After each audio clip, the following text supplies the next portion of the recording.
parfait. Ici, bonjour à tous les téléspectateurs. C'est un plaisir de vous retrouver. Qu'est-ce que vous voulez faire pour cette journée? Rien de spécial. Alors, qu'est-ce que je veux faire? Ça veut dire que... Tu as encore une autre chose de ce matin? Non, non, non, ça veut dire que vous avez... Parce que toi, tu ne cesseras de me surprendre. Hein? Ça veut dire que vous avez une surprise pour moi, alors? Une surprise... Je n'ai pas de surprise en journée, hein, beaucoup plus dans la nuit.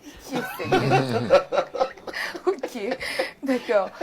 Parfait ici. Je souhaite qu'on vienne en aide à un citoyen camerounais qui semble être en détresse. Il dit que sa cote de popularité a baissé chez les femmes.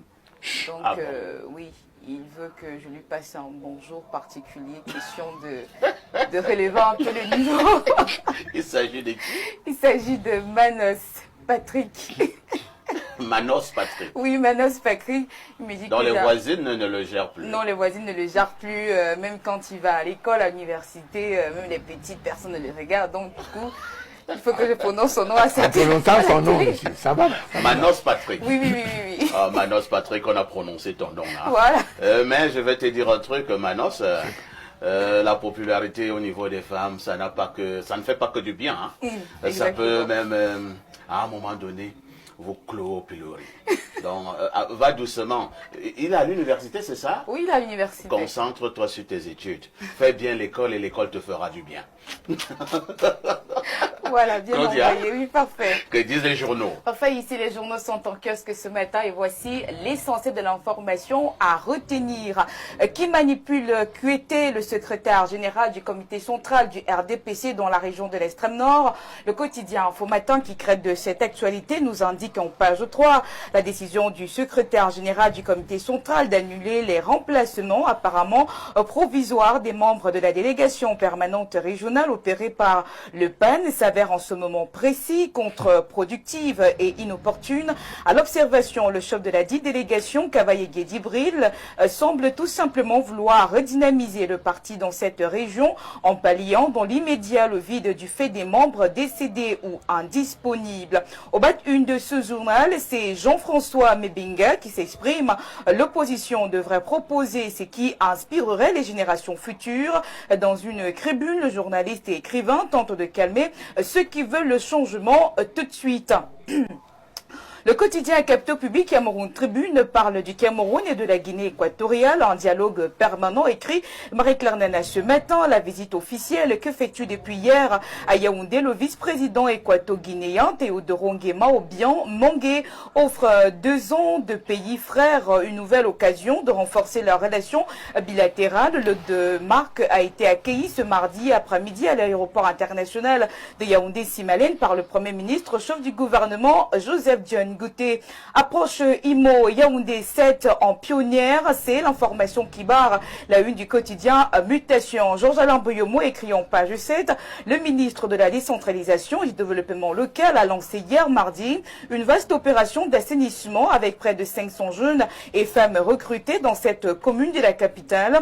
Cet événement inaugure les travaux à haute intensité de main-d'œuvre pour lesquels le président de la République Paul Biya promet de consacrer d'importants financement.